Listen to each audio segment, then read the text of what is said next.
Medyo nalungkot nga ako guys kasi napansin ko merong spot, ayan, na brown yung aking Philodendron Birkins. Si Philodendron Birkins guys, isa sa mga favorite plants ko since pandemic.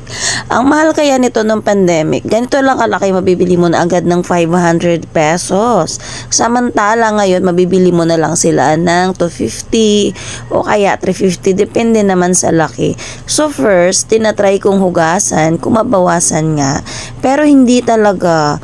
Feeling ko guys, nahawaan nito ng aking mga evergreen yung tinanggal ko before na merong mga spot na brown. So talagang kapag ganito na ayaw matanggal kapag hinugasan, tanggalin natin guys para hindi nga mahawaan yung ibang mga leaves.